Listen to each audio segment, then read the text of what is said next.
Hi అండి, నమస్తే. Welcome to Vani's world. ఈరోజైతే నేను బెల్లంతో కుడుములు చాలా చాలా ఈజీగా, టేస్టీగా, ఫాస్ట్గా అయిపోతాయి. సో వినాయక చవితి సందర్భంగా ఈ కుడుములను అయితే ఇలా చేసుకోవాలి. ఫస్ట్ బాండీ తీసుకుని స్టవ్ మీద పెట్టి సిమ్లో మాత్రమే 1 కప్పు బియ్యపు పిండిని వేసాను. ఇది మెల్లగా అడుగంటకుండా దగ్గర ఉండి గరిటెతో వేయిస్తూ లైట్గా ఇట్లా మాడకుండా చూస్తూ వేయించాలి. సో ఇట్లా వేయించడం వల్ల టేస్ట్ అయితే చాలా బాగుంటుందన్నమాట.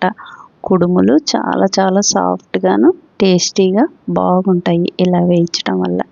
సో ఈ బియ్య పిండిని అయితే నేను షాపులో నుంచి తెచ్చిందే ఇలా డైరెక్ట్గా వేయిస్తున్నాను. సో మనం ఇంట్లో ఆడించుకున్నదైనా కూడా పర్వాలేదు, ఏ బియ్యపు పిండి అయినా కూడా పర్వాలేదు. సో ఇది 1 మినిట్ లైట్గా అలా అలా వేయించేసి ఒక పక్కకి తీసుకోవాలి. సో అలాగే అదే బాండీలో 2 స్పూన్లు నువ్వులైతే వేసేసాను.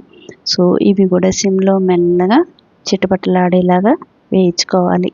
నువ్వులు చాలా మంచిది కదా హెల్త్కి.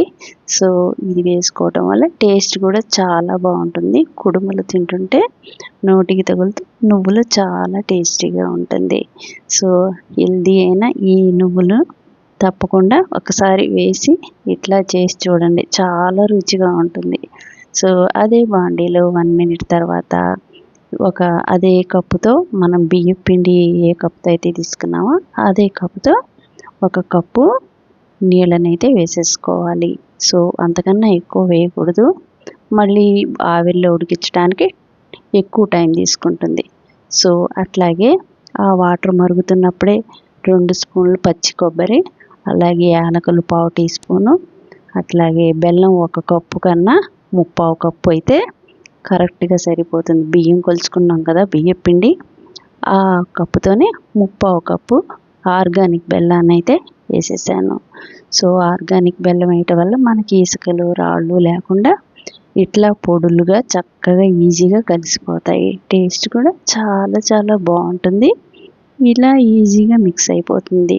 సో లో టు మీడియం పెట్టుకుంటూ ఇట్లా ఈ నీళ్ళను మనం మరిగించుకోవాలి.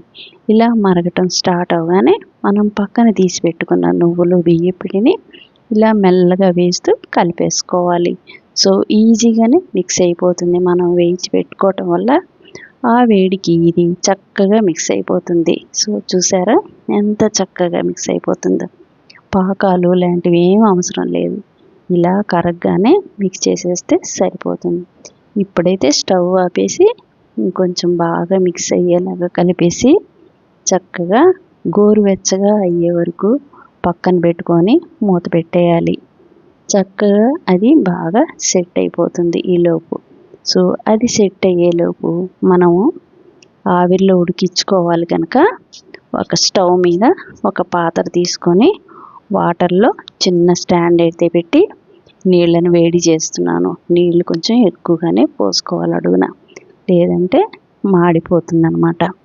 సో అట్లాగే ఇడ్లీ స్టాండ్ ఉంటుంది కదా, అందులో ఒక పాత్రలో ఇవన్నీ ఏ షేప్లో కావాలంటే ఆ షేప్లో పెట్టుకొని ఇలా నీళ్ళల్లో పైన ఆవిరికి ఉడికిచ్చేసేయాలి. సో ఇట్లా బాగా మీడియంగా పెట్టుకొని మాత్రమే ఉడికిచ్చేస్తే చక్కగా ఉడికిపోతాయి. సో ఇది ఒక 15 మినిట్స్ పైనే పట్టిందనమాట ఉడకటానికి.